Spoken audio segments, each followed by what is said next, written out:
Ordinarily, one would assume Hello. that when it's Hi. about the honeymoon, then it concerns just the couple. They can plan that for themselves. But we brought you in. Tell us how it is done these days, the trends in planning for a honeymoon. What are the things to consider? All right. I love the fact that I am brought in to talk about honeymoon. It's a niche after my heart. Yes. Initially people think that after the wedding they will go home and then they will start attending to their visitors. People that could not attend the wedding, they will come and visit them and all that. But things have changed. Things have really changed.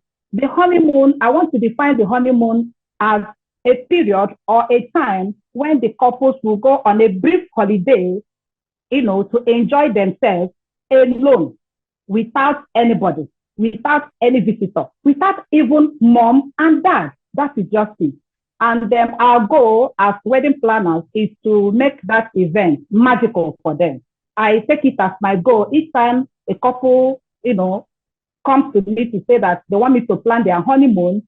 I tell them that the goal is for them to ensure that that period is magical for them. So honeymoon has gone beyond, after the wedding, going home and, continuing to attend to visitors and all that. It has really gone beyond that. We now plan it in a special way. I would like you to be more elaborate here. Take us through some of the critical decisions to be taken when it comes to planning for honeymoon. Then at what point do you have to engage the couple? What are the responsibilities of the event planners? What areas are they going to undo and what aspect will be delegated to the couple? Let's be specific here. Okay, first and foremost, just like my colleague mentioned, there's no event without budget. That is the truth. There's no event without budget. Sometimes the couple will tell you that they want their the event planner, that the person that planned their wedding, to also plan the honeymoon. But sometimes also the couples can be specific. They will tell you that they want a honeymoon specialist, and that is where I come in. I plan basically honeymoon. Yes, I plan proposals, advances. That's where I list down. So now you have to ask them about their budget. Budget, these are key areas you have to look into. The budget is very important. Yes, when you ask about the budget, you ask about the destination. You want to know where they want to spend their honeymoon. The destination is important. Then the duration. How long do you want to stay there? Then you also want to know the experience, they want to have, like the memories they want to create. So these are basic things you need to know before you go into the planning proper. And this is not a situation where they will now tell you that my aunt or my dad or my sibling wants to do this or do that. Even though they want to help, you can bring them in, but you must first of all discuss with the couple to know what they want, because it's about them. Yes. Then if anybody wants to give them with the honeymoon, because we have cases like that, you have to discuss with them, know what they want, so that when you are discussing with the person that wants to give them that honeymoon, you know what to talk about based on what you have already discussed with the honeymoon. Like we said, honeymoon is about the couple and no one else, and nobody should come in between them. All right, so now the clients are in your office or you've gone to meet with them and you're talking about the kind of honeymoon that they want. How do you select a destination and how do you pick together the activities that will make it a memorable one? This question is very important because we first of all ask them the kind of honeymoon they want. If they don't understand that, we break it down.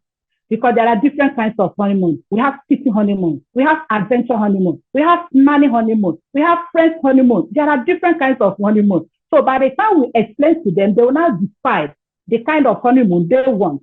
From that, their decision, we'll now take it off from there. We'll now know whether we'll bring in a live DJ, because there are some people that they want adventure honeymoon. So the wife loves to dance. The husband loves to dance. We have seen all manner of people. So it depends on what type of honeymoon they have chosen. That will determine the kind of honeymoon that we'll plan for them, because it has to be about them. They'll have to make the choice, then we'll take it off from there. Talk to us about some of the practical challenges you face, some of the difficulties you often have when you need to engage this couple when planning for their honeymoon. Some of the difficulties you often encounter when it comes to this activity. We have quite a lot, but I just want to mention one. And it's especially, it's here in Nigeria because sometimes, families, you can't do without families, of course, we know that. But we need to politely help them to understand that honeymoon is just for the couple. It's just for them. They don't want any third party. Yes, the only person they will need there, as to solidify their union is God. So sometimes the families, especially the parents, will come in between and say, it's my son, it's my daughter. I've already planned so and so for him or her, and we have to start explaining because they don't know. And because they don't know, they want to make things difficult. We've had stubborn, I want to use that word stubborn because some parents are really stubborn. We are talking to them, they don't get it. So sometimes too, we'll have to talk to the couple and say, please, can you talk to your dad? Can you talk to your mom? So that it will make sense to them. So most times is the parents of either the husband or the wife. Most times, yes, most times is the parents because they want to have it their way, forgetting that the couples also have their own way. There's a way they want to do their thing, but I think out of concern or something. So we need to continue to educate them. Honeymoon is it's not all that raining in Nigeria, but we are coming up. Yes, we are coming up because a lot of people don't know about it. They think it's the regular after the wedding, maybe you go to a place and then you come back home. No, honeymoon has gone beyond that. We do a lot of fun activities now in honeymoon, ranging from, going out, going with a tour guide. Sometimes we involve a travel agent. We do a whole lot. So depending, like I said, on what the couples want, the type of honeymoon they want, then we'll give them the particular activity that suits that type of honeymoon. That's what we do. Since this is something that is quite near, not really near, but is still near to an extent, the aspect of contracting out the planning of the honeymoon for a couple, can you paint the picture for us, some destinations and the demand that it has been enjoying over time so people can actually understand what you get for certain kinds of destinations? Am I off? I don't know. I hope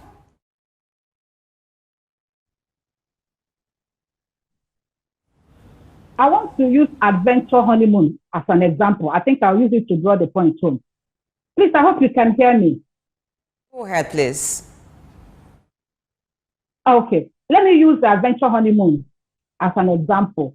If a couple likes adventure, what it means is that you are going to bring in a lot of travel. What do I mean by that? You have to bring in a tour guide that knows the destination they are using very well. But before then, as a planner, you will go ahead of time, to know the place, get acquainted with the environment and all that. You don't carry your clients, you don't carry your newlywed couple to be moving around. No, you would have gone ahead of time to check out the place. Then if you are not conversant with the area, you can go with someone that is conversant with the area. That is your duty as a planner. Let the person show you places, they can have fun and all that. Then when you people arrive that venue, you know what to do. If a couple likes adventure, like I said, what you will now do is, if they want to go to the beach, you take them to the beach. If they want to play games, you take them to where they play games. If anything they want to do, it is your duty as a planner to take them around. This is their special moment. And remember, our goal is to make it magical. So we don't want to stress them. We just pick them up from their hotel room and we take them to places they want to go to. We tell them we are going to so and so place now. From there, we are moving to so and so place. From the adventure, as the name implies, they want to move around. You have to make it fun. You just have to make it fun. It is your job. You don't stress them because they have paid you to do that job. And you have to do it and do it very well.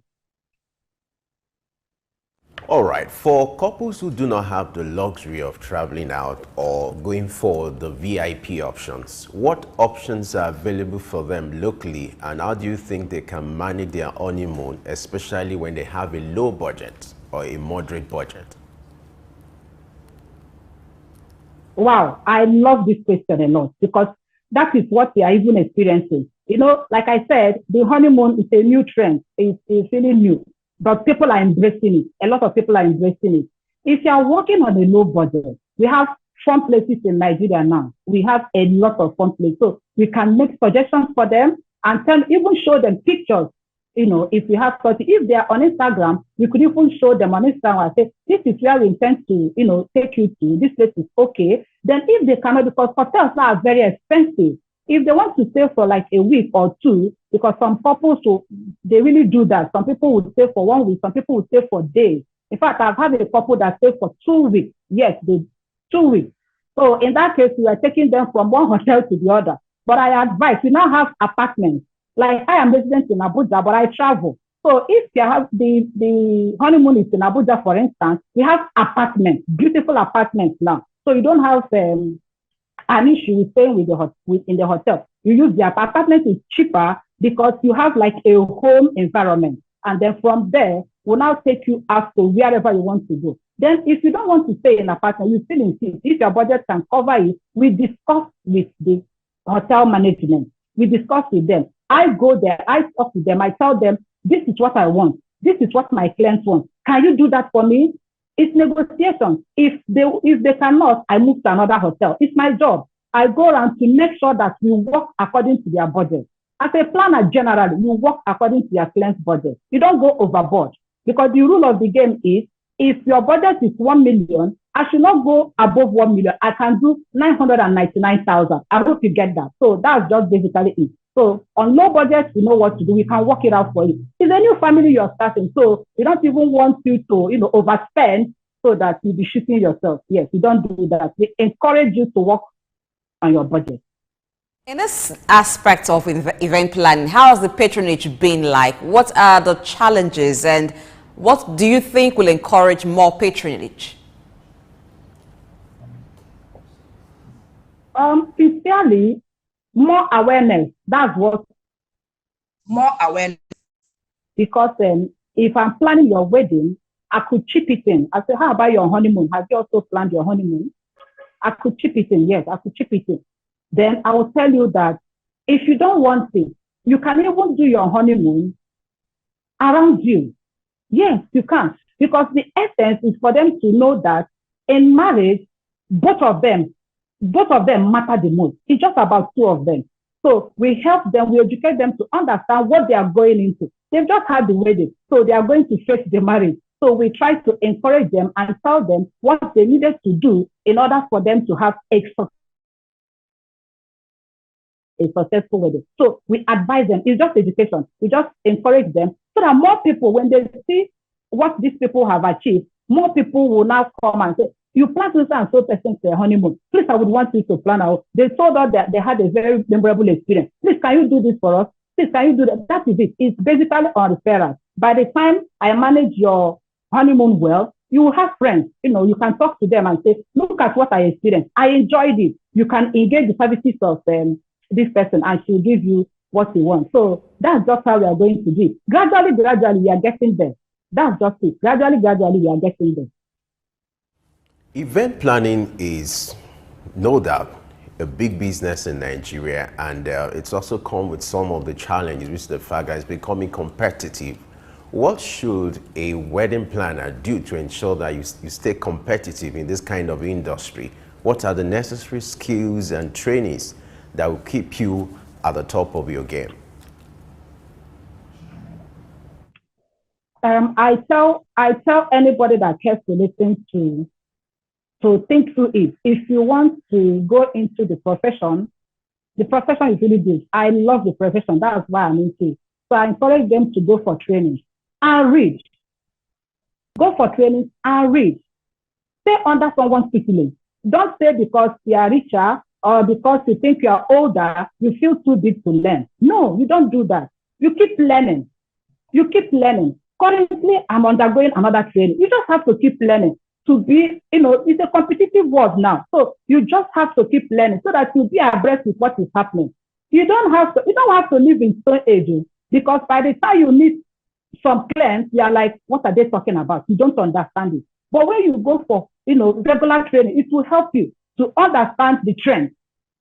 You are not left behind. You understand the trend. Any client that comes to you, you know how to handle the client. You are not scared. You are not intimidated. You stamp your ground and say, I know my onions. In your mind, you are like, anybody that comes, I know how to handle the person. So the bottom line is training, and more training. Then reading.